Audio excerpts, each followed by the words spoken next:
70 anos de Emei Monteiro Lobato. Uma escola é feita não de salas e muros, mas sim das muitas vidas que por ela passaram. 70 anos de vida, 70 anos de histórias. E que tal acompanhar os 70 anos da Emei Monteiro Lobato, escutando muitas dessas histórias de vida? Sherazade passou 1001 noites narrando histórias. Nós estaremos juntos escutando 7 histórias de vida a cada mês, até completarmos 70 histórias, 70 vidas, como se fossem 70 noites de puro encantamento, desenrolando um longo fio, onde a história tornará viva as tantas vidas desses 70 anos de Emei Monteiro Lobato.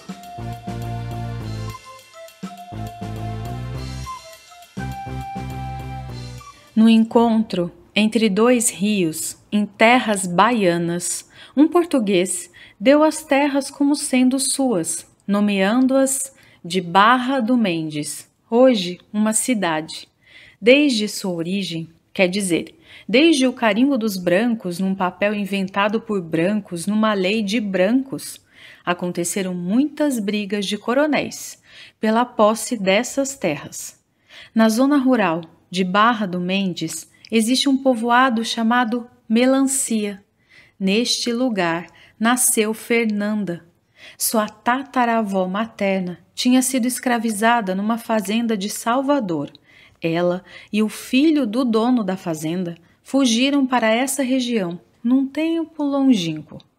Os ancestrais de seu pai e de sua mãe também tiveram um tronco indígena, os verdadeiros donos de todas essas terras. Da mãe, ela sabe que descendem dos tapuias, embora esse termo também não especifique corretamente a nação do povo de sua mãe. Fernanda também não sabe a nação dos povos indígenas do qual descende seu pai. Ela tem amor pela história, gosta de saber os começos, para compreender o desenrolar das coisas no agora. Não olha uma paisagem e aceita tudo como dado. Entende que mãos escreveram sobre aquela terra, à custa de sangue de muitos outros. Apenas 2 famílias detinham todo o dinheiro em sua terra natal. O resto do povo trabalhava e muito na roça. Quando era jovem, ela e o pai não se entendiam nesse ponto, porque ele não percebia a desigualdade. Por isso também, Fernanda valorizou com o coração cheio as iniciativas sociais nos governos de Dilma e Lula, pois o programa Bolsa Família, por exemplo, tirou o poder das 2 famílias em sua cidade, tanto político quanto a hegemonia em relação ao comércio, fazendo a economia girar de forma um pouco mais equânime, embora ainda não seja ideal. Outra iniciativa que lhe trouxe uma sensação de justiça social foi o programa Luz para Todos, pois a maioria dos brasileiros nem sabe que em muitas terras até hoje não chega a luz elétrica. No seu povoado, a luz só chegou quando ela tinha 6 anos, mas na sua casa não, pois ela ficava muito afastada. Um governo que priorize diminuir as desigualdades faz justiça para lugares que simplesmente foram invadidos por coronéis e suas famílias. Em Melancia, a vida é muito boa também. Tem muita manga. Ali se come muita fruta, nas cheias dos rios. Os rios são periódicos. Precisa chover e muito para a água dos rios correrem. Na época das cheias, tudo segue muito abundante. Fernanda gosta de dizer e repetir sem medo que valoriza em muito um governo como o de Lula e Dilma, que investiu nas pessoas sem a ideia de caridade, mas de direito, como aconteceu com a construção das cisternas, algo que não é necessário em São Paulo, por exemplo, mas que para o povo do sertão é fundamental. É preciso guardar a água da chuva. Essa é a história que Fernanda quer contar, e é bem isso o que ela quer dizer. Sua família descende de negros indígenas e sua vida é o chão de terra, e sua voz, portanto, não é a do coronel e nem a do dono da terra. Ela acredita que um trabalhador da roça não precisa morrer trabalhando na roça dos outros. Ele também tem direito à terra e a uma vida melhor. Ainda mais que seu pai e sua mãe já passaram muita fome nessa vida. Sua avó, mãe de sua mãe, foi abandonada pelo marido com 6 filhos para criar sozinha. A mãe era menina ainda e descia ao meio-dia para o rio, pois era quando as traíras subiam para respirar, e assim era mais fácil pegá-las para matar a fome. Já Fernanda cresceu rodeada de primos. Ela nunca nem soube o que era tédio. Quando voltavam da escola, brincavam tanto. Nunca teve uma boneca. As pedras eram as vacas, e as crianças faziam cerca para esse gado de pedra. O pai era trabalhador da roça e tinha um bar. Ele colocou uma televisão nesse bar, a única por ali, e todo o povoado vinha assistir, todos juntos. A vida também tinha suas alegrias.